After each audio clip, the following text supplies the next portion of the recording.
Saya dah sebut ya dalam kuliah-kuliah saya di sini di mana-mana ya. Sepatutnya kita ingat ayat 27 sampai 30 suratul Fajr. Bismillahirrahmanirrahim. Ya ayyatuhan nafsul mutmainnah irji'i ila rabbiki radiyatan mardiyah fadkhuli fi ibadi fadkhuli jannati.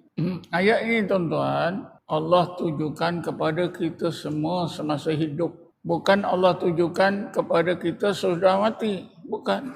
Semasa hidup seperti hari ini ya, kalau roh kita ni mutmainnah ya, maka Allah masukkan kita dalam kumpulan hamba-hambanya. Ya ayyatuhan nafsul mutmainnah irji'i ila rabbiki. Kembalilah kamu kepada Tuhan kamu Allah. Apa makna kembalilah kepada Tuhan kamu Allah? Kembali kenal semula, menghadap semula seperti dahulu ketika roh kita belum masuk ke tubuh. Alastu bi rabbikum qalu bala syahidna, ketika itu. Tapi oleh kerana roh kita masuk ke tubuh, kita hidup di dunia ini, kita dah tak ingat, jauh daripada Allah, tak ingat. Tapi bila kita berzikir terus menerus di bawah bimbingan guru, lama kelamaan tuan-tuan ya, roh kita ni jadi mutmainnah, maka kita berjaya mengenal Allah balik, musyahadah kepada Allah balik. Irji'i ila rabbiki. Satu soalan ni, adakah ketika itu roh kita rasa? Orang tersebut tuan-tuan akan merasa.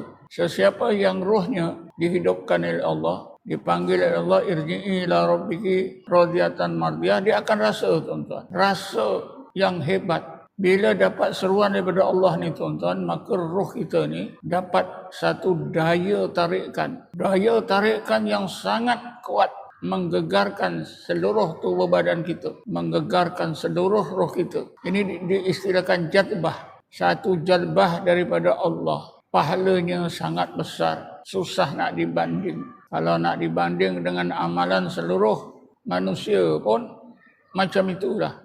Jadbah ni tuan-tuan, bila roh kita dihidupkan oleh Allah, dipalingkan menghadap Allah, ini jadbah. Macam kita hidup sekarang tuan-tuan, roh kita ni menghadap alam nyata ni. Macam mana cara Allah memalingkan roh kita ni menghadap Allah? Dengan cara roh kita ni dihadapkan oleh Allah ke alam malakut.